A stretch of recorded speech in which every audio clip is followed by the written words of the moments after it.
Ladies and gentlemen, welcome back to another episode of Backcourt Press NBA Talk /podcast. I'm your co-host, Hunter Metnick, here with my best friend, Zach Vinci. Say hello. What's up, everyone? So today we're going to be starting a new series. We've been trying to figure out what we're going to do for podcasts because the regular season's kind of just, staying the same as always. We've got some teams going up, some teams going down.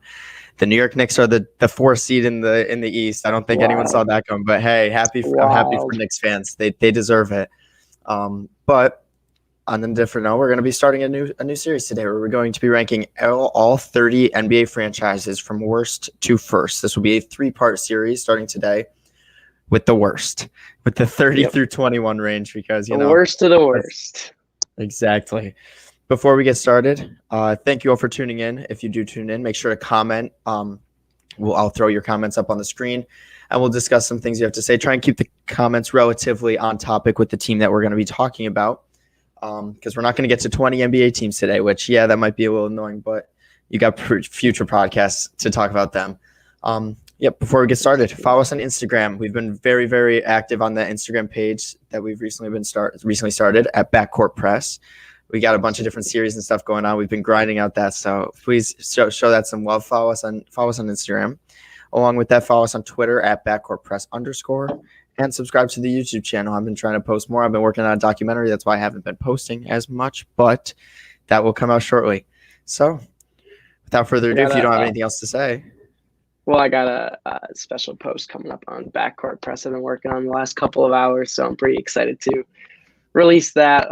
If we didn't have to prep for the podcast, I probably would have posted about a half hour ago. But I was like, well, I gotta go through this to make sure I'm prepared first. But probably As soon as this is over, I will post that. It'll probably take me like 5 minutes. But beautiful. That's what I like to hear. Yep, we're gonna stay active on that. It's been going well. We've got close to a little over 600 followers right now, so pretty happy about that. Thank you for the like. Whoever just did that on Facebook. And without further ado, let's get right into it. So starting with the worst of the worst NBA franchises, the teams who have had very, very little success.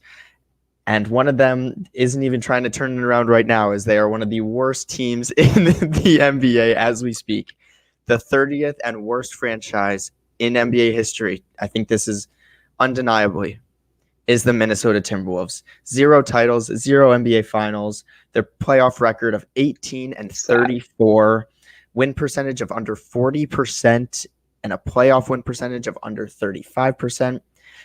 Got together in the 1989-1990 season. I know you made a post highlighting every single season's best player for this team. What are your thoughts on the Minnesota Timberwolves being the worst franchise in NBA history? This is a franchise that's been completely carried by one individual, and I think the only other team that can really make that argument, I think, is the Bulls with Michael Jordan. But Michael Jordan did a lot more for the Bulls than Kevin Garnett did for the Minnesota Timberwolves. So that's a story for another day. But the Timberwolves have made 9 playoffs in their franchise history in what is it now? I think like 32 years, something like that. Which is not a good rate to begin with. 8 of those were with Garnett on the team. So that really shows the impact he had for them. They made it 8 consecutive years with Garnett. But really the worst mark out of that is they've only made it once since Garnett left, with Jimmy Butler carrying them a couple of years ago, beating the Denver Nuggets in the last game of the season to clinch the 8th seed before getting gentlemen's swept in the first round by the Rockets. And that's not the only time. My thing with the Timberwolves is I think the reason they're the worst franchise is because of those 9 playoff appearances, they lost in the first round in 8 of them, which means they've only won 2 playoff series in their entire franchise history, and they happen to be in the same season. The 2003-2004 Timberwolves team led by Kevin Garnett, Latrell Sprewell, Sam Cassell, Wally Szczerbiak. Easily the best team in franchise history, really the only good team in franchise history.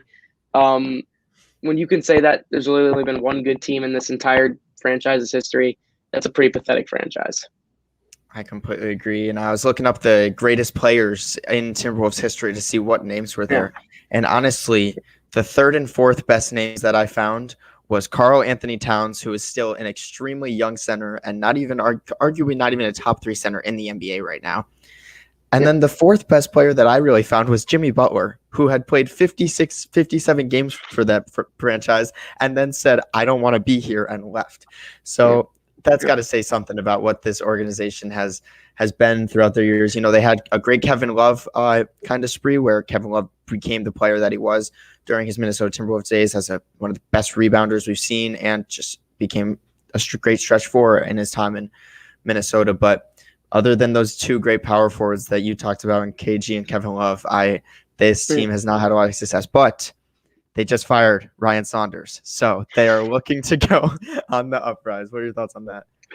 And, well, I mean, you mentioned Kevin Love. What's funny is, Kevin Love was great, but they were still a bottom 5 team in the East every single year Kevin Love was there. So it's not like Kevin Love even had a great impact on this franchise. It was really just he was putting up ridiculous numbers because they really had no one else on that team, and he was doing what he could for them. But he made the right decision in getting out of there and going to Cleveland, where he was able to win a championship. And you mentioned firing Ryan Saunders. Thank God. I mean, it was a good thing, but this franchise has already had so many issues that I don't really think firing one coach is going to make this not the worst franchise of all time. They've got a good young core: D'Angelo Russell and Karl Anthony Towns, Malik Beasley, Anthony Edwards. I mean, if D'Lo and Cat could just play more than 5 games on the same court together, I would really be looking forward to seeing that. But for now, the Timberwolves are the seller. And honestly, I don't even think this one's really close. When I sat down to look at this, I was like, I can immediately put the Timberwolves at 30, and then from there, it's like they're in their own tier, really. If I was going to separate it into tiers, the Timberwolves are in their own tier. Exactly. Even with the teams that we have ahead of them, they have promising futures right now as we speak. And you look at the Timberwolves, and right now it doesn't look like with the core of D'Lo, Malik Beasley, and Cat that they could even be a competent playoff team in that stack West. But the D'Lo trade has not really looked great for them so far, as he has been injured. But I'm going to give it time still. Give it time with Cat and him, and hope that they can gel and work out that friendship. There were so many rumors that Devin Booker would end up going to the Timberwolves to pair up with them. And next thing you know, Devin Booker and the Suns are just playing fantastic. And he just left the Timberwolves in the dust and all those rumors. So good for him. Happy about that. But the Timberwolves, I was very happy when I found out about the Ryan Saunders firing. I think some of the signings that we've seen throughout the years, overpaying different players, having, guys like Al Jefferson a part of this team for a while. It's just Al Jefferson was a bucket. He was solid for, I think, 3 or 4 years on Minnesota. I remember when I was making my series on Backcourt Press, he had a couple years highlighted for him. He's actually had a couple years with multiple teams, so don't sleep on Al Jefferson. I feel like he gets a lot of disrespect. That's fair. But the undisputed worst team in NBA franchise in NBA history is 100% the Minnesota Timberwolves. If you have anything else to say about them? I'm ready to move on. I don't blame you. Moving on to the 29th worst NBA franchise, second to last, but it seems like this franchise has already done miles better than the Minnesota Timberwolves. That's the Los Angeles Clippers.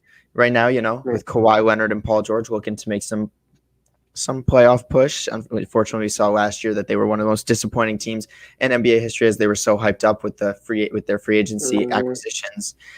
They've had good players like Bob McAdoo. They had Lob City. So what makes them the second to worst franchise in the NBA history? Get this. Before Chris Paul joined the Los Angeles Clippers in, I think it was 2011, I believe, right? This franchise had been around for 40 years. 40 years. They had made the playoffs 7 times. Wow. So, I mean, if you're comparing it just at relative rate, I mean, the Clippers were arguably worse than the Timberwolves before this past decade. They've really turned it around in this past decade, which has allowed them to jump from 30 to 29. They got that. 10 years was able to get them one spot. So, I mean, Timberwolves, there's some hope for you, Minnesota. But the Clippers are pretty pathetic. I mean, Bob McAdoo, back when they were in the Buffalo Braves in the mid-'70s, gave them 3 years in the playoffs where they actually had a couple of good years, made it, won a playoff series each of those years, so got off the franchise to a very nice start. And then after that, they didn't make the playoffs again for another 15 years. So Disappointing. This team has had tons of trouble pretty much through after the 70s, through the entire 80s, 90s, and early 2000s. Maybe in all of the 2000s. This was a very, very, very poor franchise. Chris Paul, I mean, they were the Paper Clips for a while. That was their nickname. Chris Paul, Blake Griffin really helped to turn them around. And since then, they've only missed the playoffs once in the last 9 years now. Yep. So there's hope. But then again, you look at their success. I mean, once they're in the playoffs, you got to have success, right? They've never made it out of the second round before.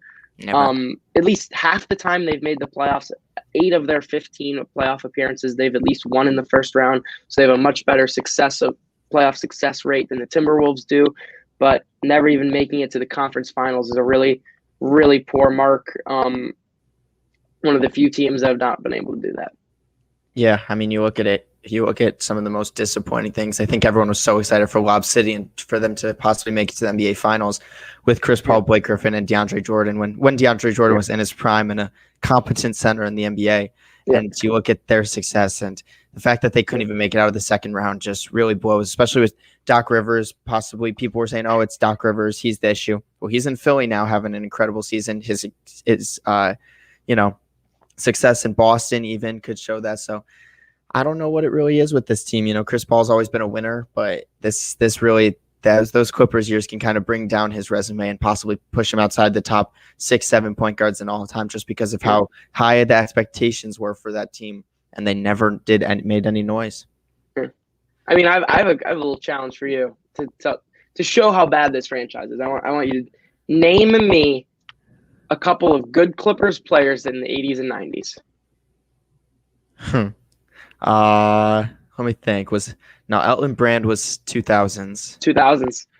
You got. I'm looking at names that I wrote down. Worlds Be Free played for the Clippers. You're barely getting there because he was there from 1979 to 1981. So you're barely getting World Be Free. Terry Cummings, maybe. Is that a Terry player? Cummings, he had two good years in the mid 80s. But I think they won 20 games both those seasons. So yeah, that's. And then we went to Milwaukee and had a bunch of success with Sidney Moncrief. Yep, that's all I got for you, man. Yeah, it's really pathetic how few stars this team has been able to have in their franchise history. I mean, Bob McAdoo won MVP back in 75, 76, and since then they haven't had an All-NBA first team guy till Chris Paul came around. So that's a really 40-year gap. I mean, you look at teams that haven't made it to a conference finals before, it's them, the Hornets, and the Pelicans. Even out the of those three Timberwolves teams, out of those three teams, the Clippers have been around since 1970, and the other two were formed after 1988. Yep. So, if that doesn't tell you anything, I don't know what will. I'm excited for hoping for the battle of the LA. We were hoping for it last year, and now we're hoping for it again this year. But you know what? The Utah Jazz right now are looking fantastic, and so are the Phoenix Suns. So we'll see if either of those teams could pull a Denver Nuggets kind of upset. Even though the Nuggets were technically the higher seed, I think everyone expected the Clippers to end up making that conference finals. But Kawhi Leonard and Paul George, they choked a 3-1 lead, and I think that's gonna be there. That's gonna be talked about for a very, very long time. But we're seeing some success from that team this year. They do need a point guard other than Patrick Beverley because he is just not going to be the playmaker that this team needs. I like the addition of Serge Ibaka to replace Montrezl Harrell, but besides that, I don't know if without a starting caliber point guard, this team can end up making it. They should really make that Kyle Lowry push, but I feel like that's leaning towards Philly right now. It is, which I think you're pretty happy about that too.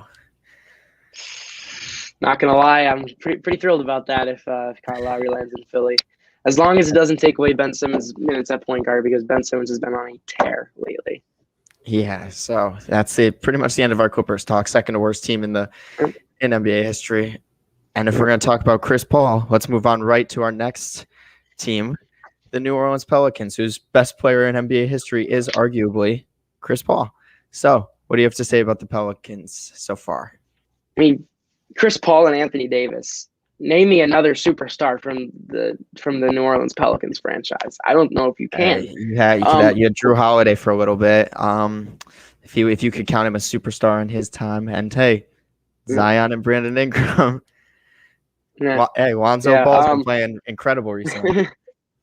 I'll cut the Pelicans some slack. They are the NBA's youngest franchises. They were founded in 2002, They're as old 2003. as us. The only franchise founded in the 20th century, and they actually haven't been terrible in the 20th century. They've made the playoffs 7 times in their, I think, 18 or 19 years as a franchise, which is not a terrible rate, especially since normally when you have expansion teams, they normally struggle for the first at least 5 to 7 years of as a franchise. And the Pelicans actually don't have a bad win percentage either. They're at around 46% as a franchise, I believe, which is, I think, better than any of the other teams in the bottom 5.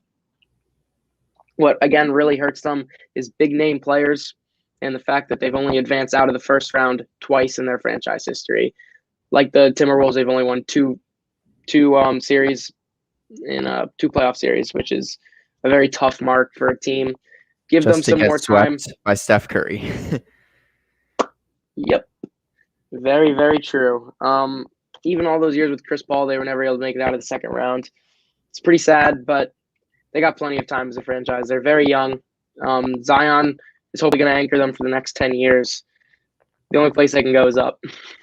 Exactly. The other names I've got written down, you had the Twin Towers years with Boogie Cousins and Anthony Davis, which if you wanted to count Boogie Cousins as a superstar during that time, I think he kind of played under Anthony Davis, but he was still a very good center and better than he is today. You got players like David West, who I think goes very under the radar in his times that he played with Chris Paul. He was a very, very good power forward in those years. Mid-range king, pick and roll, very, very well with Chris Paul. You'll love to see it. And then Baron Davis, another player that comes to mind. I know he's just a very, very fantastic point guard, and everyone loves Baron Davis. So, anything to say on him?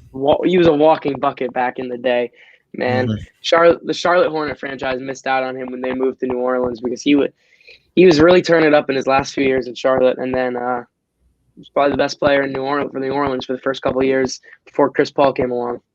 You can't forget about the number 1 overall pick and the former NBA champion Anthony Davis, who pretty much carried that franchise for a very, very long time. He brought them to the playoffs.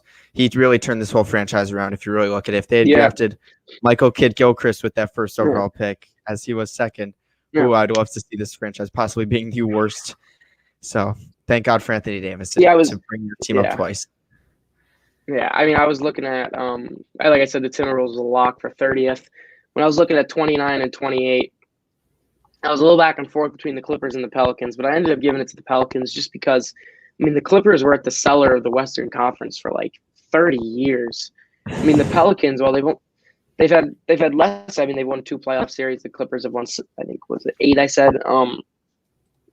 I still think the Clippers are worse as a franchise because the Clippers have had 50 years to do that, and 30 of those years they were atrocious. The Pelicans have never had an extended period where they're one of the worst teams in the league. They've only, their longest playoff drought is what they're currently in, which is 3 years. So when you look at that, they're consistently making the playoffs at least almost every other year. So I think that's more impressive as a franchise mark than the Clippers, who made it 7 times in 40 years.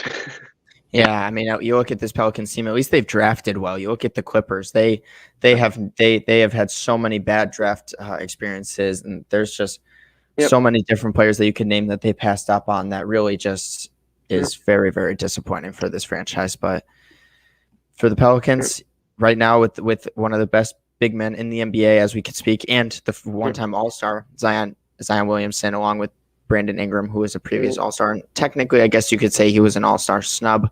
I don't think he deserved to get the bid over anyone, but he definitely, if in other years, you could have given him an All-Star spot. But he's been, those 2 players it's looking upwards. And, I think they did get a good package back for that Anthony Davis selection when you really look at it, just for the pure fact that they snagged that number 1 overall pick and got Zion. Absolutely. One stat that stood out to me about the Pelicans, I'm interested to hear what you think, is in their franchise history, they've only had 1 50-win season, which was back with Chris Paul in 2007, 2008. Do you think Zion and Brandon Ingram will be able to put together a couple of 50-win seasons in their career in New Orleans?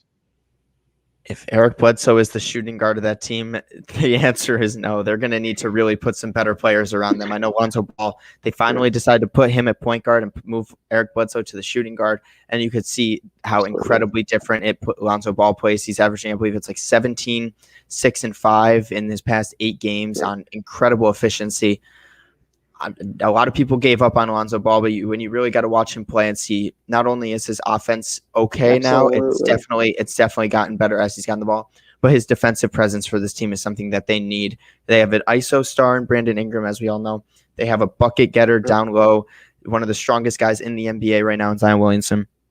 I really hope that this franchise can put some good players around them and continue drafting good players. I really like the Nickeil Alexander-Walker draft pick, along with Kira Lewis Jr. He just looks like he's going to be a very, very good player in the NBA at some point in his career. So if they could put the right pieces around them, I could see them possibly in a couple years getting to that 50 wins. But if they're going to keep having all these struggles in the rotations with Stan Van Gundy, and I don't know. They need also a stretch 5 next to Zion, not Steven Adams, but they have a good core.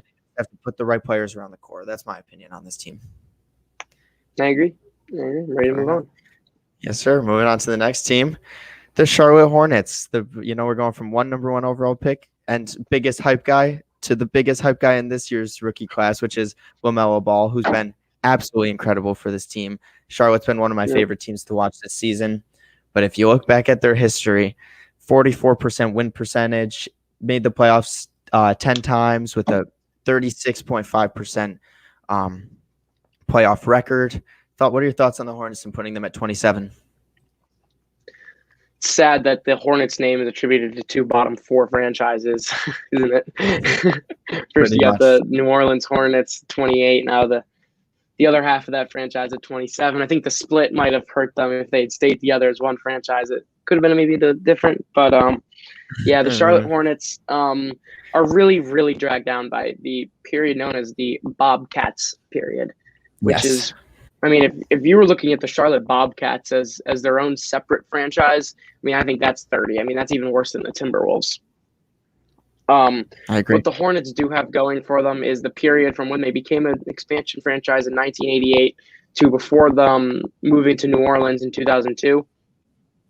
People forget that 14-year period. That Charlotte team was a very good team. I mean, they made the playoffs. I think 9 or 10 of those 14 years, which is a pretty good mark, especially for an expansion team. Normally, don't make the playoffs that much. Again, dragged down by the Bobcats. Years have been pretty unfortunate.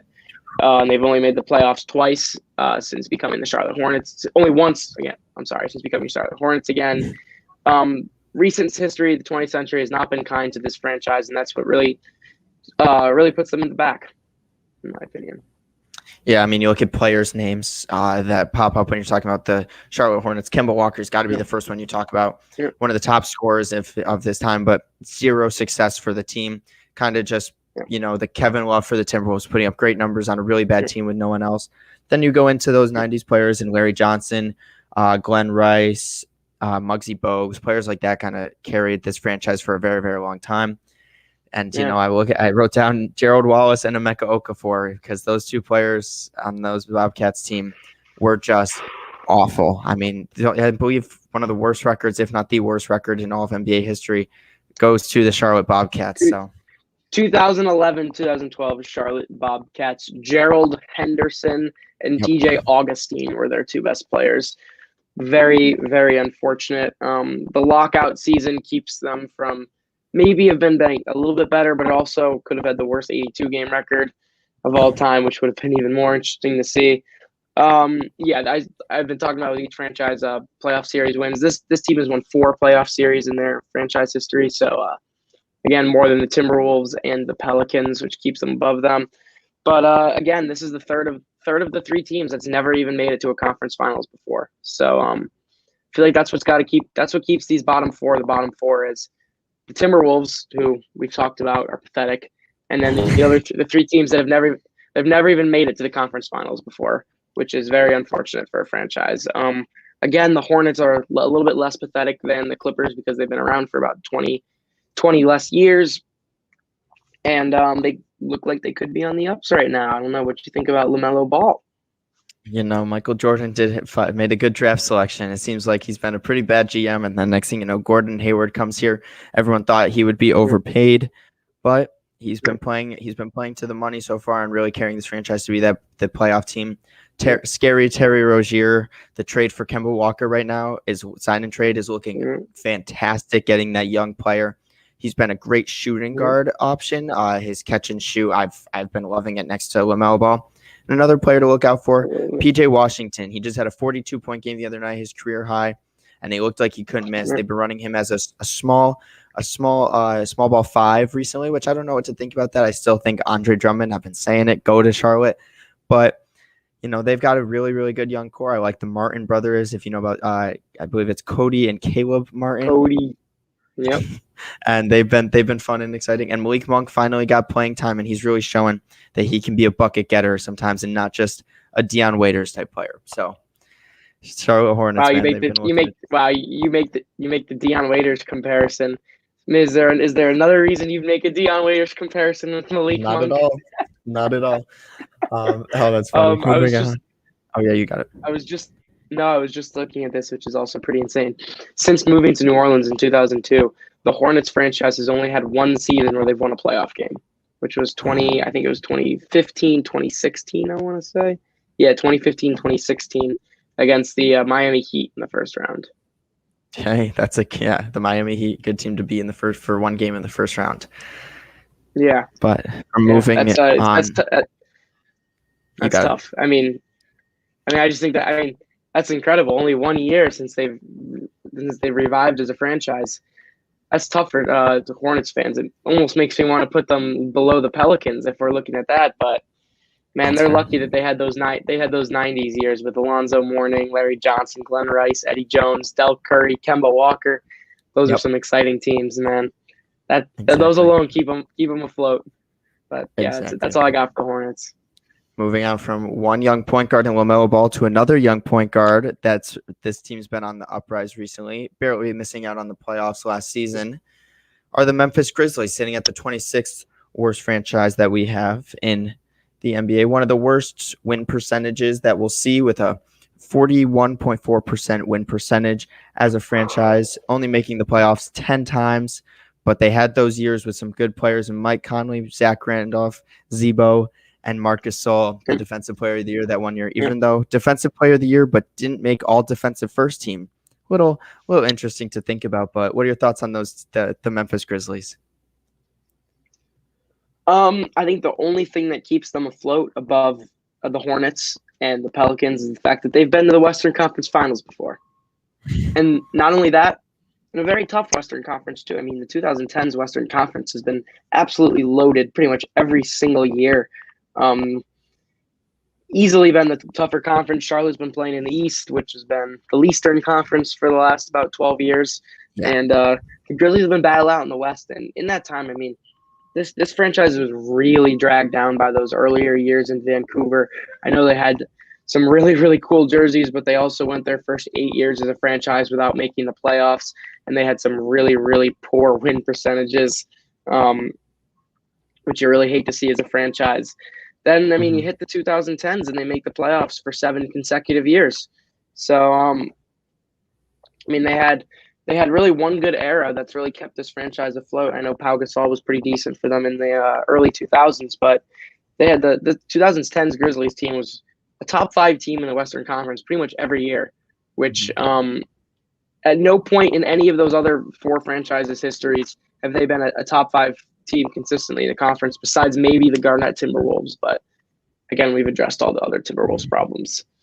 Yeah. So, you look at the Memphis Grizzlies players. Most of these players are known for their defensive play and not really for their offense. You got guys like Shane Battier, one of the best on-ball defenders of this generation.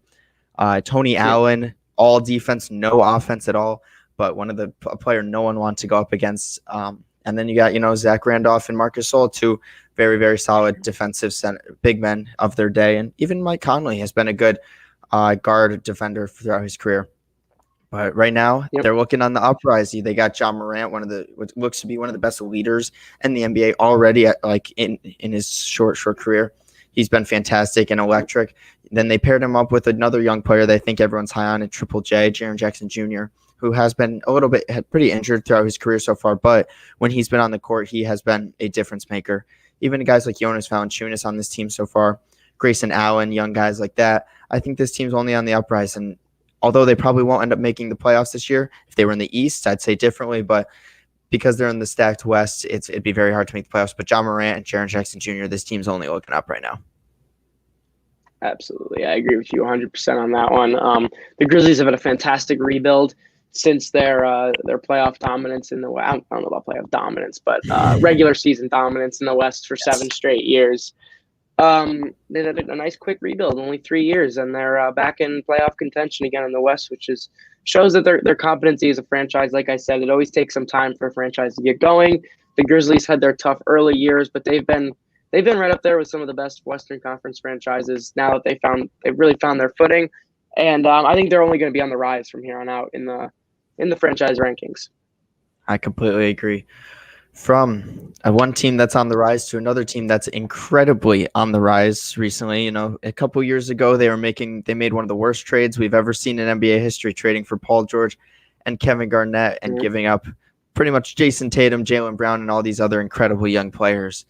But now they have Kyrie Irving, James Harden, and Kevin Durant as we move into our 25th worst franchise of all time, the Brooklyn Nets. Thoughts on them as a historical franchise? Man, first ABA franchise we've reached, and I'm a big fan of the ABA franchises. I love the ABA, so it's tough. Considering this is ranking NBA franchises, I did not count ABA play in there, so the Nets 2 ABA championships do not count. Julius Erving, as far as we're concerned, never played on the Nets in the NBA, so he doesn't really count for their franchise, which is really unfortunate because the Nets were probably a top 2 ABA team, the other one being the Pacers, which we'll talk about upcoming. Since joining the NBA, though, the Nets haven't really been anything special, although I will say they are a tier above some of the other teams we've talked about today. When you look at teams like the Grizzlies, the Hornets, the Clippers, the Pelicans, they're in the 10 to 15 range for playoff appearances. From here on out, the Nets, they have over 20. Most of the teams we'll talk about have over 20 unless they're younger franchises. But at least then they'll be consistently making it about 50% of the time. And what else the Nets have going for them is they've actually made the NBA Finals twice. They've made it to the conference finals twice, and both those times they've made it to the NBA Finals, which is very impressive. What's not impressive, though, is in now I think we're talking about over 45 years as a franchise history. They've only won a playoff series in 7 of those years, which again is much, much better than the other teams we've talked about in these rankings so far, but pretty subpar when you're looking at the rest of the franchises that we're going to talk about in the future. I'll let you go. You said who you got for some of the better players. I know you like to talk about that. Oh, yeah. I mean, you're looking at it. This is one of the reasons why Jason Kidd's a top 10 point guard in NBA history. He really carried that Nets team to those 2 NBA championships and really just shows how, that's, you're going to take Chris Paul or Jason Kidd. Jason Kidd's got these 2 finals appearances under his belt. So it's a toss up for me. I know we did our rankings, but speaking of which, I very, very almost considered doing a Jason Kidd appreciation post for my post today, but then I decided to go a little bit of a different route with it. But I will hint that it does have to do with the Nets. Oh, interesting. So make sure to take a look out for that 5 to 10 minutes after this podcast ends. Besides that, you got yes, sir. Besides that, you got other players that I'd like to mention. You got the one and only Vince Carter, one of the best dunkers in NBA history, to be right along with Jason Kidd in those years. He was fantastic for the Nets. Just, he was the Julius Erving 2.0 for this franchise. He was just the flashy dunker, flashy slasher, and everyone loved Vince Carter in his times. And then you got other players, including, Brook Lopez, who, although he's now looked at as a stretch 5, he really was not that at all in his time with the Nets, as obviously the New Jersey Nets we're talking about. He was a big post man, one of the best centers, arguably the best center of this franchise history. And then you got other players that got written down, like Darren Williams, one of those flashy. I know he was known for his time on the Jazz, but he did play for the Nets a little bit in that time with Paul Pierce and Kevin Garnett. Oh, that's such a disappointing team, though, if you want to talk about ISO that. Joe. ISO Joe, Darren can't forget about Williams, him. ISO Joe, Paul Pierce, Kevin Garnett, Brooke Lopez. So disappointing that team never advanced past the second round. Yep. You got anything else to say on the Brooklyn Nets? I know they're only looking up right now, so if you want to talk about that a little bit. I will talk about that in a second, but also the one player you didn't mention that I wanted you to mention that I'm disappointed you didn't was Derek Coleman. Got to represent Syracuse, baby. Top 3 player in Cuse history. Was fantastic on the Nets in the 90s. Injuries really derailed his career. I feel like he could have, if he was getting Charles Barkley, Karl Malone comparisons back in the day, what could have been. So disappointing. Him and Drazen Petrovic. Imagine that team if Petrovic hadn't died and Coleman hadn't had the injury troubles. That could have been a dynasty. Petrovic was a stud. Yeah, but this franchise could get a huge bump up in the next year if they win a championship. I think that would at least elevate them up a couple, 3-4 more spots, if not more. Yeah, I mean, you got with the acquisitions of Kevin Durant, Kyrie Irving, and James Harden. No one saw James Harden go on here for a very long time, and I think the New York Knicks franchise could have. I know we don't have them in our bottom 10, but that franchise could have gone up way more if Kevin Durant and Kyrie Irving had ended up going there. But they chose the Nets, and I see why. They've had a good past couple of years. They were known as that fun team with D'Angelo Russell and the bench. They were just players like Jared Dudley was on that bench. Yep, Karis LeVert played for them for a while. But this team's only been on the uprise for a couple of years now, and they got Steve Nash, Mike D'Antoni in that front office right now, and I think that's a fantastic duo to have in your coaching. And obviously, if you're going to have 3 of the best players in the NBA at your team at one point, there's very little that can go wrong. This team is the favorites to come out of the East right now, and arguably, if Anthony Davis does not end up returning for the Lakers, they're the high favorites to win the NBA championship with or without Anthony Davis, honestly. The hype that's gone around this team is fantastic. They got decent role players in Bruce Brown, DeAndre Jordan, Joe Harris, a player that I think we both really, really like. I think originally everyone was like, he's overpaid, but if you look at what he brings to this team on the court, the spacing he brings is just incredible, well needed. And Kevin Durant, although he's been out for a little bit, he was playing at MVP level, shooting 12 to 15 shots a game and somehow still averaging around 30. This team is only on the uprise, and I'm loving what I'm seeing from this Nets team. Yeah, I mean, this is probably going to be the best shot they've ever had to win an NBA championship. I mean, you look back right now, currently their best shot was probably back in 2003 when the Kid led the Jason Kidd, Vince Carter, Richard Jefferson, Kenyon Martin led Nets team went up against Tim Duncan and the Spurs in the finals, and they took 2 games from them. But you look at them, the 2 times they did make the finals, they were going up against Shaq and Kobe, and then Tim Duncan, Tony Parker, Manu Ginobili. So 2 incredibly tough teams they played against in the finals. This year, if they do make it, could be LeBron and Anthony Davis. You never know. So it'll be very interesting to see.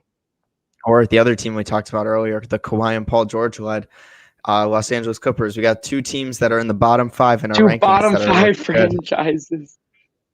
That would be incredible. It just shows in a couple of years you could turn around that franchise so fast through drafts, through media, especially a team. It's shocking. You look at all the cities we have up here. You got a lot of slow named cities, not big names, and then you got Los Angeles Clippers over here, who you would expect to be competing with the Lakers in Los Angeles, but not even close. I think when you look at the Clippers, though, they spent a good portion of their career. Well, they spent at least the first 15 years of their franchise in Buffalo and then San Diego. So they didn't really get to LA until the late 80s. And by then the Lakers had been dominant in LA for 20 years. They didn't really welcome a new franchise like the Clippers. So that really hurt them. But I think now it's been 20 years since they've moved to LA even more. They're starting to get embraced a little bit more. And when you look at Brooklyn too, I mean, Brooklyn, they joined from the ABA to the NBA, and I mean, New Yorkers didn't want another. They had the Knicks. The Knicks were dominant back in the 70s. They didn't need another team. They didn't need the Nets. But with the Knicks being a little bit more disappointing in the 21st century, the Nets have been probably better since the 21st century started. Sorry to my Knicks fans out there, but the Nets have had more success since the 21st century began. So I see the appeal for both of these teams. They may be in big markets, but they've had competing fan bases, which has been really tough for them. Exactly. Hey, right now, you got two of the top four teams in the East that we just talked about in New York, which is Brooklyn and New York Knicks. Because the Knicks are number 4 and the Nets are a top 3 right now. No matter which order you want to put it in, it's close. But the Brooklyn Who's Nets are number one, definitely a team. Those Who's number one? 76ers, those Nets are definitely on the uprise, though. And I know you as a Sixers fan do not want to face James Harden, Kyrie Irving, and Kevin Durant in the playoffs at all. I hope Giannis gets to them first. That's Giannis is. Oh, we'll talk about Milwaukee in the next probably the next 2 podcasts. But that's going to be a fun. Who knows? Could they crack the top 10? Stay and find out. Next. I have no idea. I haven't made 1 through 15 yet. Exactly. Moving on to the next franchise, real quick. We got a quick hello from Cooper Penoyer. How's it going, Cooper? What's up? Moving on to the next franchise, a team that just upset the Clippers last season to make it to the conference finals, led by one of the top centers, a top 2 center in the NBA right now. It's very debatable. Mr. Triple-Double himself and Bubble Jamal Murray. We got the Denver Nuggets, led by players like Alex English. I know you love to talk about Nuggets players, especially Nuggets history. So I'll let you. I'll leave the floor to you. Well, you'd think the Nuggets would be higher. This is another 2 consecutive ABA franchises we've got in a row. The Nuggets, though, were much less successful in the ABA than the Nets. So even if we did count their ABA history, it probably wouldn't have made much of an impact on their overall standings. Since joining the NBA, though, this team has never made the finals, which is the last team that we'll talk about that has never made the finals before. Yes, it is actually the last team we'll talk about that has never made the finals before, which really hurts them, even though they've been a consistent playoff team most years.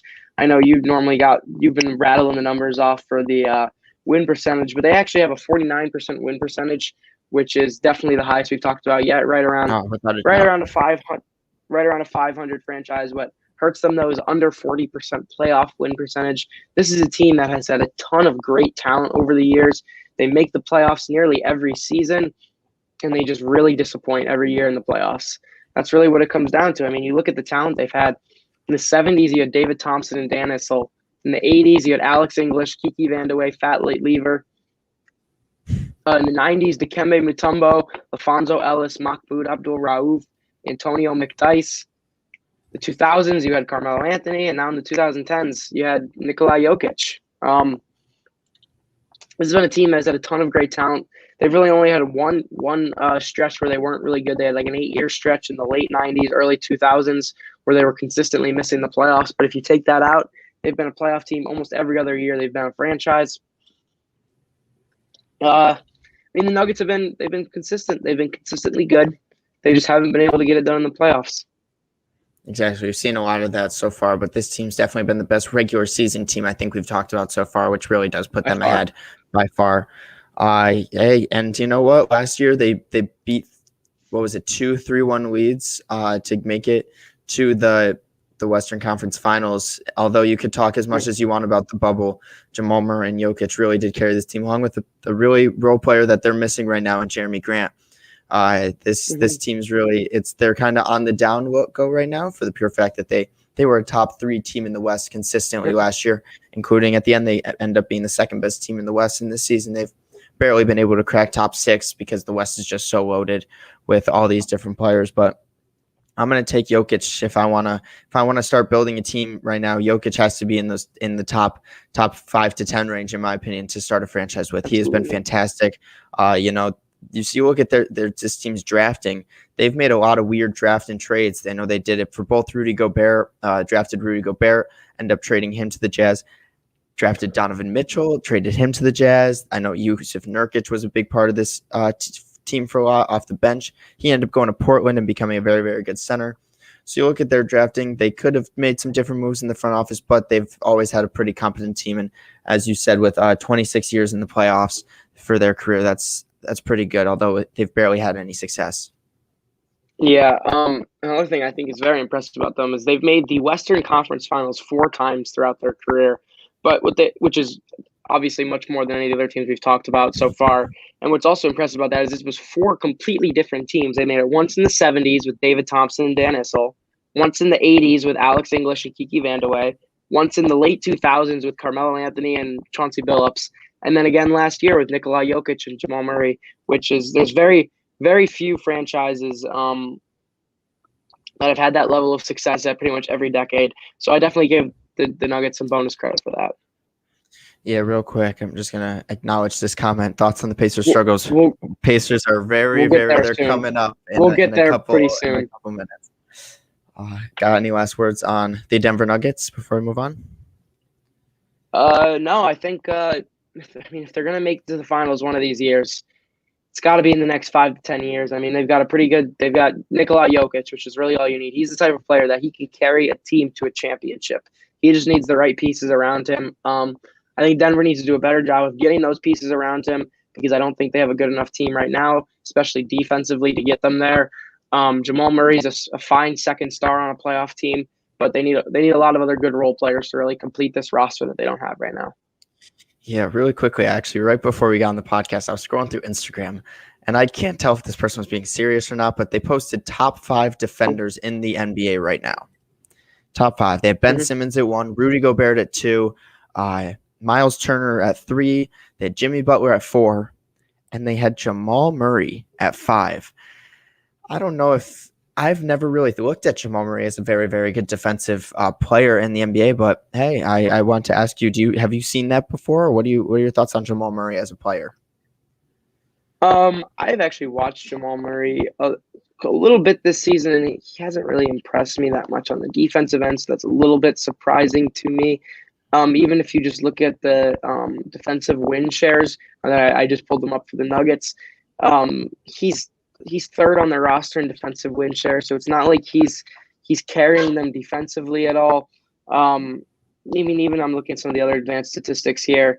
There's no indication here that he's an above par defender. From what I've seen, he's okay defensively, but he's never really stood out to me as a fantastic defender. I mean, right now he's averaging 1 steal.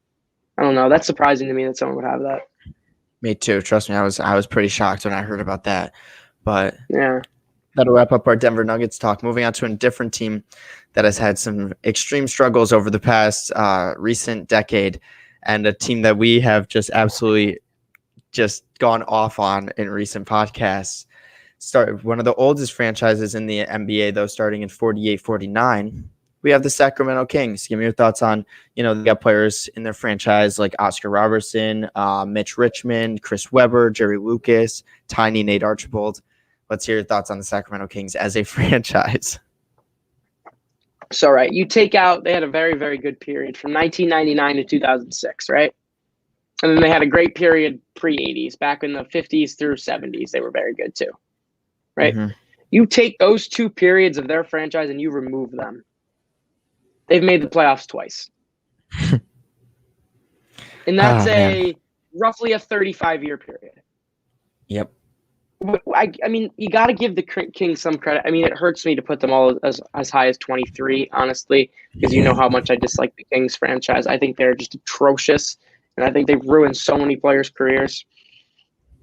Got to give some credit, though, to the Kings. They are the first team we've talked about that do have an NBA championship. Given it was in 1951. Yep. So I know that might hold less weight with some people. I'm always of the mind that I like to keep the eras consistent. So to me, a championship in 1975 is just as valuable as a championship in 2020. I've always been consistent with that. Even the 60s too, to me, a championship in 1961 is just as valuable. I mean, this was the 3rd season of NBA history, though. 1951. I mean, I've never even, you know how much I go back and watch old basketball. I've never even watched basketball this early on. I don't think I've watched anything before like 55 and 58 before. Yeah. Good for the Kings. They won an NBA championship. That's the only reason that they're as high as 23 for me. They weren't even that fantastic in the regular season that year. They were just above 500. They just had a good playoff run. They weren't even the Kings. They were the Rochester Royals. I'm going through and looking who their best players are, and I've never heard of any of these guys before. And this is like me we're talking about here, who normally is very good on NBA history. So Rochester Royals, Cincinnati Royals, they were great in those days. Since becoming the Kansas City, or first the Kansas City Kings and then the Sacramento Kings, this has not been a good franchise at all. At all. They've only made the finals that one time. So, I mean, you're looking – this now team has been a franchise for over 70 years. One time. This is tied for the oldest franchise in NBA history, and they've only made the finals once. And that was their third year. That's very, very sad. Yeah. If you ask me. Very, very sad. I'll give them some credit. There was a little shakiness going on there in what was it, 2001? No, not 2000. Yeah, 2001, 2002, where I don't know if the refs were kind of influencing it for the Lakers. I know some reports have come out. I don't know if you know about that story where the Kings-Lakers was Game 7 and the Kings had it was Game 5 and the Kings were killing them, and it looked like the Kings were going to go to the championship against Kobe and Shaq's Lakers, and then the refs just started making some pretty ridiculous calls in the Lakers' favor, which allowed them to get back in the game. They won Game 5, and then the calls were also pretty lopsided in Game 6s and 7 too. People were wondering whether the NBA influenced it so the Lakers would get them. And then a couple years later, all those refs that played them were fined for gambling. I think it was gambling on the games or something. So you got to take those with a little grain of salt, because the Kings very well could have another championship right now with Chris Webber and that team. You never know. But it didn't happen. In the end, that's not what happened. They didn't get there. They lost in the Western Conference Finals. Luckily, they've been to the Western Conference Finals a good amount, I think 7 times in their history. So they've been a good amount of times. It's just, this is the Kings. They haven't made the playoffs in 15 years. They've gone through some horrific stretches in their franchise where they're like the Clippers, man. They may look decent on paper, like the Clippers, but you just go back through franchise history, you look, the Kings have been a poverty franchise. Simply put, they've been a poverty franchise. Yeah, you look at what really carries this franchise, honestly, is one player, and that's the Big O as a Cincinnati Royal. He was a 10-time All-Star in his time with the Royals, first team All-NBA 9 times during his 10 years as there. He averaged that triple-double and won regular season MVP. During that time, you really look at it, to me, I know we both had him as a top 4 or top 5 point guard in NBA history. And when you look at, he's really the only reason why this team is still competent, especially with that one championship. But they have a decent win percentage throughout their career at just under 46%. I know we're probably going to start getting into more teams that are closer to that 50%, but from the teams we've talked about, this is the second highest, right behind the Denver Nuggets in the regular season. And actually the Pelicans too. The Pelicans too had higher when they were above 46. And the Pelicans have also the Kings got a good 60 years in the Pelicans, so that's a funny way to put it. But now the Kings recently, I think they made a good selection in Tyrese Halliburton. But if we really look at the structure of this team, it is really just abysmal. De'Aaron Fox is a solid NBA player. He's an all-star snub, technically, even though I don't know who I'd put him over in that West. I think they got most of it right, especially with Devin Booker being the Anthony Davis replacement. But the Sacramento Kings right now have just been terrible. Luke Walton's still their coach. Buddy Hield has expressed his feelings about this team so many times, and yet he's still on the team somehow. I don't really understand that, but okay. And one thing that I think all Sacramento Kings will look back on eventually is the fact that they selected Marvin Bagley over an MVP candidate in Luka Doncic. So this team is just somehow still on the down, like they're still going down. And if you're really looking at this, and I think the teams that we just recently talked about, in the Nuggets and Nets, even the Grizzlies, Hornets, honestly, all the teams ahead of them except for the Pelicans right now are looking like they could jump over the Kings, and yet the Kings are still in that playoff drought, and it's really sad to see. Yeah. You want to hear a nice little stat that I've just cooked up? I think it's kind of fun. The Kings, who have been a franchise now for 73 years, have 80 playoff wins, which means they're averaging about roughly 1 playoff win a season. Not terrible. Not terrible when you look at that, right? The Raptors have been, who we have yet to talk about, have been a have been a franchise now for 26 years. They have 55 playoff wins, which means the Raptors, who have been in the league now for, I'm trying to do math here for a second, sorry, roughly 45 less seasons than the Kings, have only 25 less playoff wins. It's sad. It's pretty sad.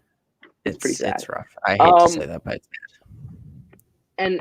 And you look at those playoff wins, and over 40 of them are before 1970. Before my parents were born.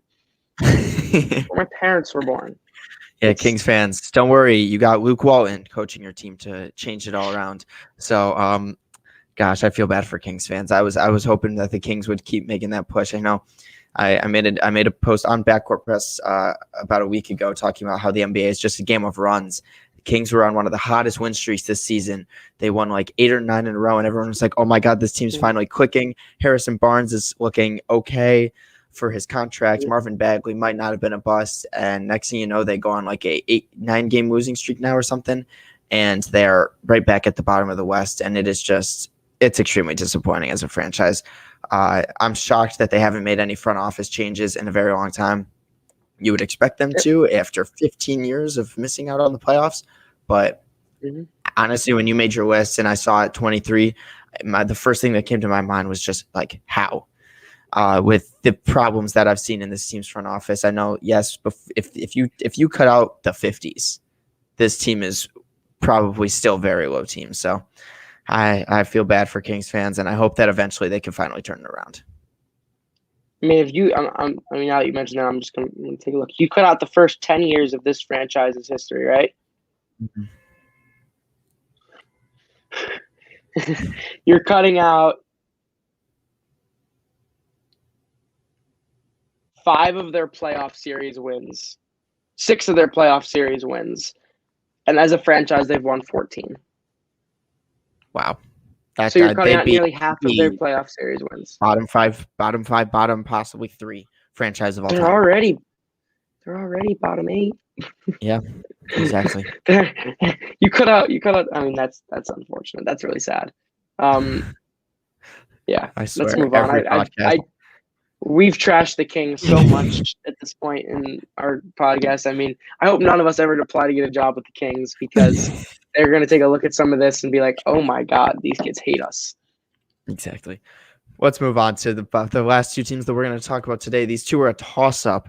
I know when Zach sent me the list that he created, the only thing I said was, "Oh, these 2 teams are going to go hand in hand for franchises, and it'll be close." But the next team that we have up as the 22nd worst team in NBA history is the Orlando Magic. I actually just recently watched a podcast on the Orlando Magic, and not just the Orlando Magic, but a specific player that I use in 2K a lot, and I want to learn more about him, and that's Penny Hardaway.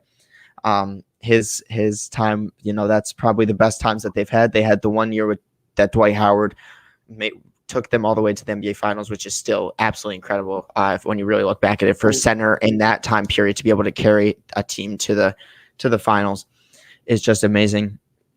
A win percentage right under 48%, 2 NBA Finals, never won one.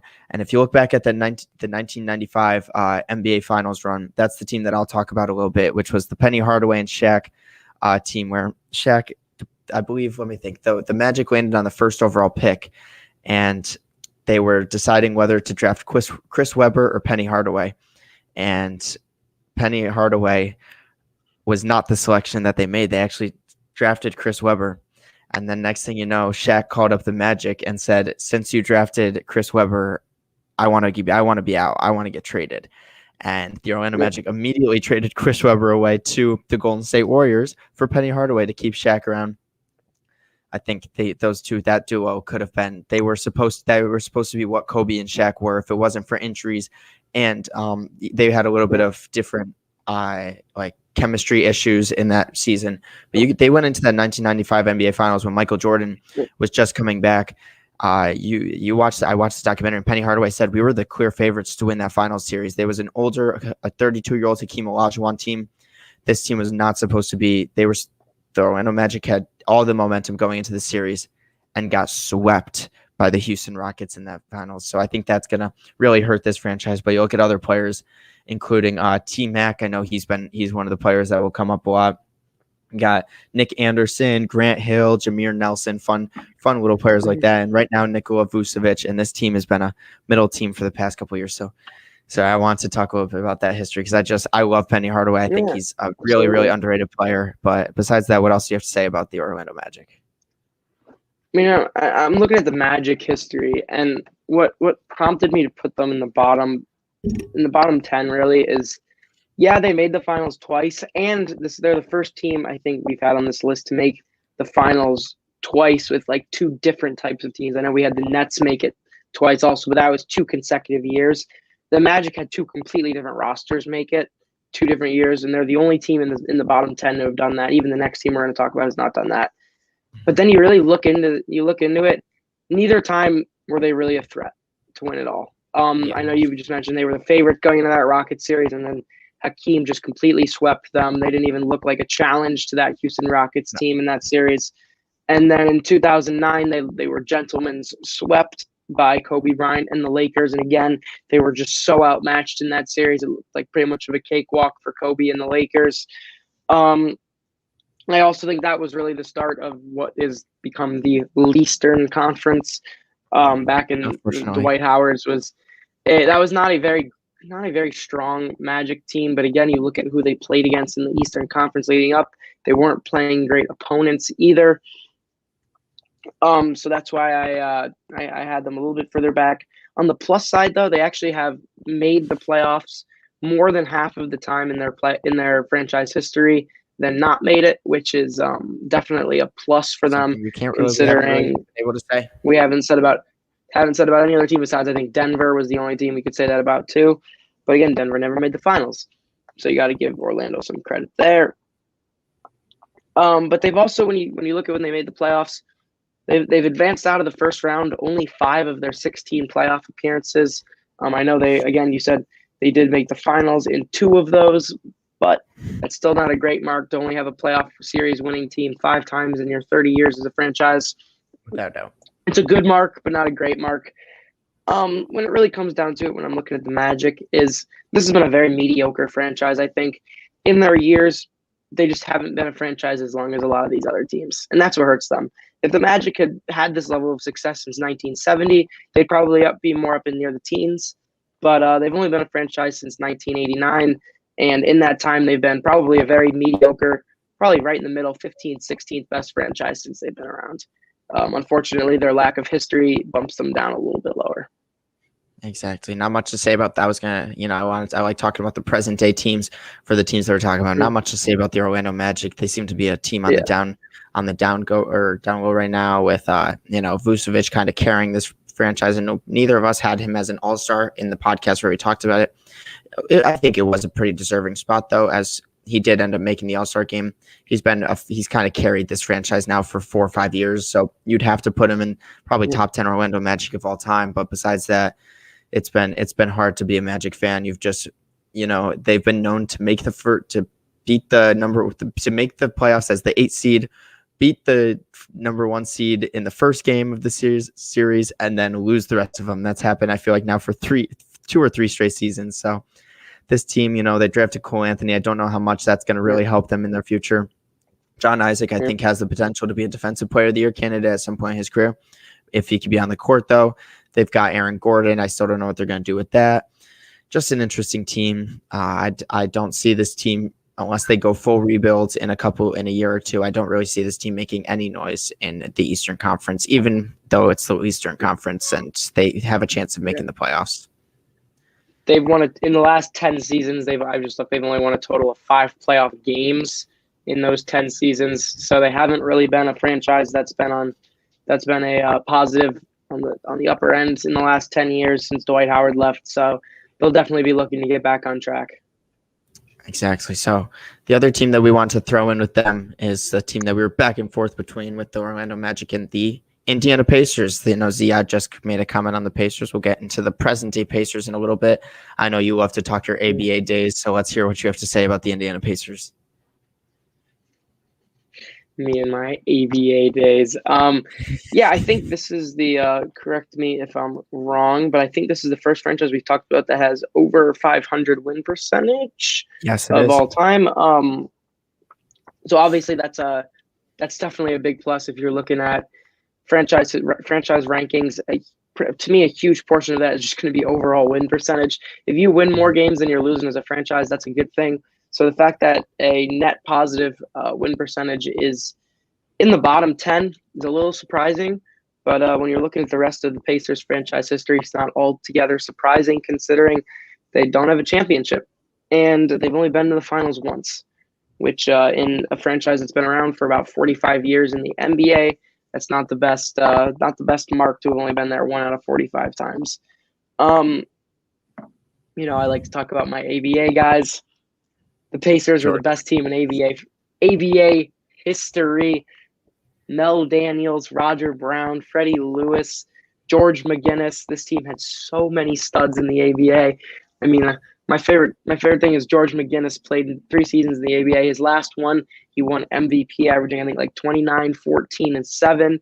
Goes to the NBA the next season because everyone says he wouldn't be able to do it in the NBA. He goes to the NBA, averages drop slightly, but he's just as impactful and he's just as good of a player. He just had less of a usage percentage. I think he averaged like 22, 12, and 5 instead or something like that. Playing with Dr. J in the Sixers where he was a second option instead of the first option. So much props to him for that. When you're looking again at the actual NBA history, though, which is what we're taking into account for this, the Pacers have been very, very consistently successful making the playoffs. Pretty much since 1990, their longest playoff drought has been 4 years. They make it almost every season. Out of the last 10 years, they've only missed it once. So there's always a consistent playoff team, but unfortunately, like the Nuggets, they don't have that much success once in the playoffs. They've been knocked out in the first round 17 out of their 27 playoff appearances. What they do have going for them, though, is they've actually made it to the Eastern Conference Finals a remarkable 8 times, which is far above any franchise we've talked about so far, which is pretty much the main reason I had them the highest that we've had so far. Unfortunately, they're 1-7 in those 8 games, only advancing the one time with Reggie Miller in the year 2000, where they got beat pretty bad by Shaq and the Lakers. Mm-hmm. I think one of the toughest thing for them is they made it to the Eastern Conference Finals, man, 4 times in the 90s. 2 of those times against Michael Jordan, they lost. Once against Ewing and the Knicks, and then once against Shaq, Penny, and the Magic. This team was so good in the 90s. I mean, I think that's the main reason why I had to put them ahead of the Magic. I know I said the 8 times as well. Sorry, I lost my train of thought there for a second. They had a dominant period where the Pacers were pretty much from about 1990 to 2005. They were a top 4, top 5 team in the East pretty much every single year, thanks to Reggie Miller and Jalen Rose, Rick Smits, a lot of those other guys that were playing on that roster, Chris Mullin in the late 90s. The Magic never really had a dominant period like that. I know that the Dwight Howard days, they were good for a solid 4 or 5 years, but never an extended period of time like the Pacers were. So that was probably my main contribution, putting them in the top, the top end of the bottom 10. This team would be probably ranked so much higher if Michael Jordan was never around, just for the pure fact that Reggie Miller and those teams were very dominant. And without the Michael Jordan guys running the East, this team could have made a lot more noise. And, you look at that was really their best years as an NBA franchise. If we're counting ABA years in here, this team is way higher with 3 ABA championships.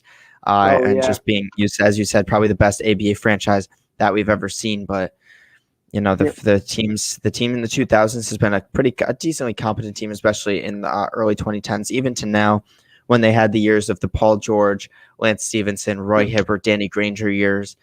Those teams, they almost knocked off the Miami Heat, LeBron James led teams. So I remember, I'll never forget the Paul George, LeBron James duel. That was one of my most fun playoff series to watch. And then you got players like. Yeah, you got something.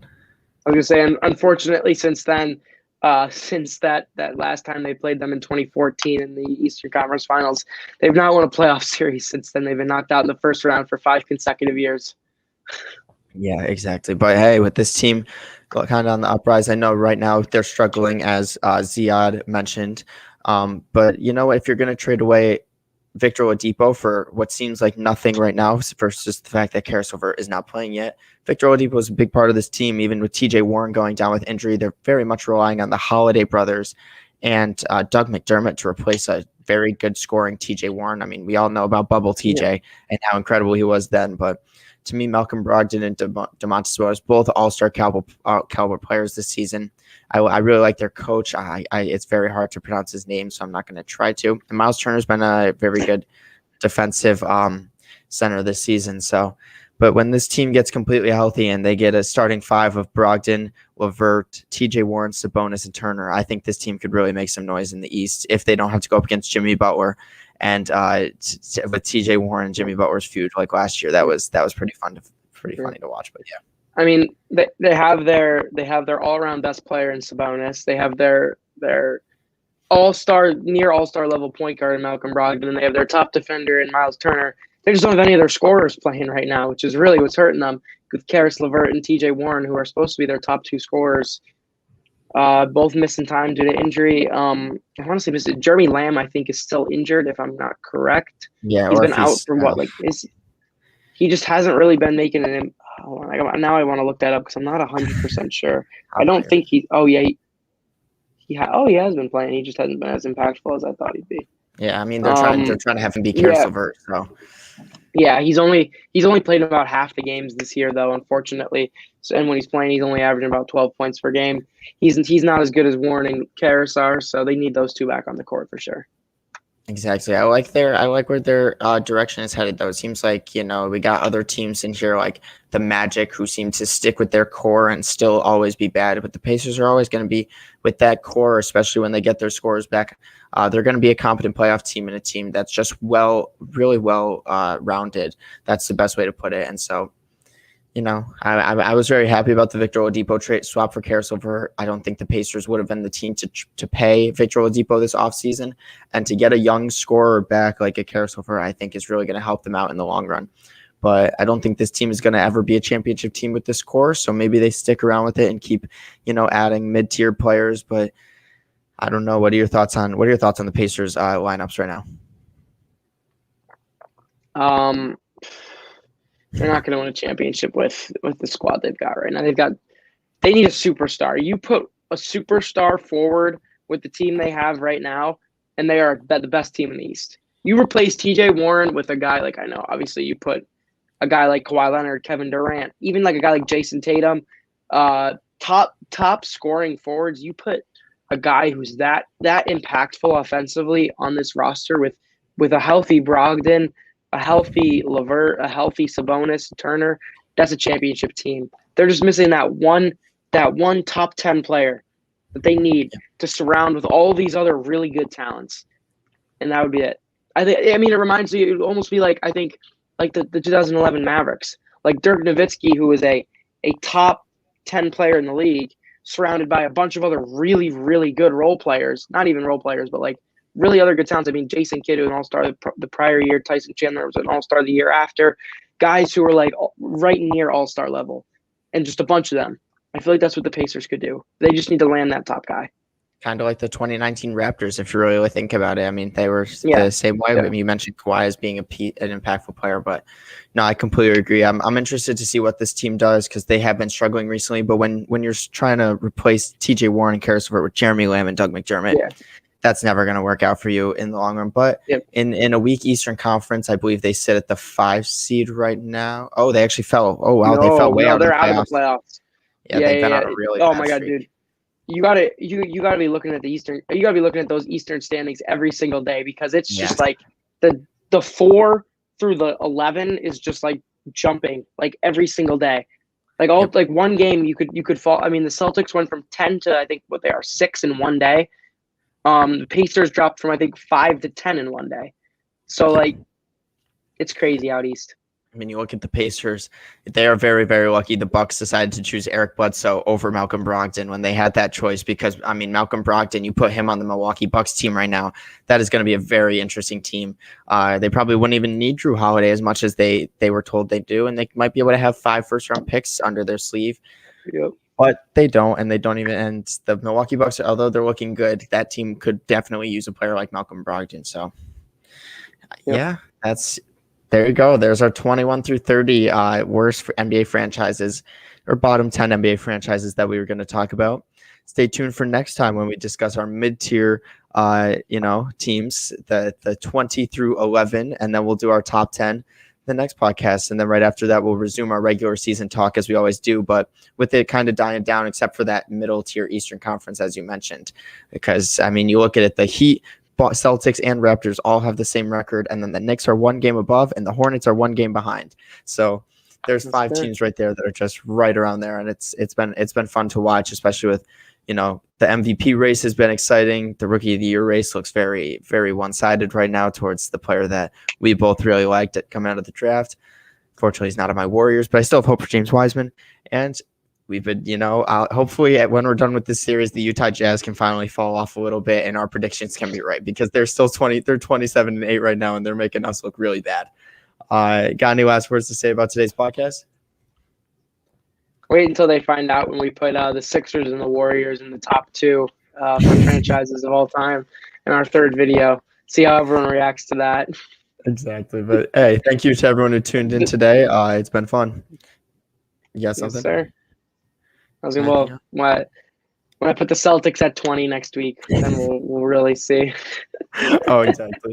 But make sure you stay tuned. Follow us on Instagram, as I talked about earlier. Zach will be posting very soon, and we got some fun series going on there, and it's pretty interesting stuff. So follow us on Instagram at Backcourt Press, same thing as our podcast. Follow us on Twitter at @BackcourtPress_. And thank you to Bobby Blackjack and all of the I-95 network for having us. And stay tuned. We might be going on places like iTunes and Spotify sooner rather than later. So that would be, I know, pretty freaking cool for both of us and like a dream come true for this podcast.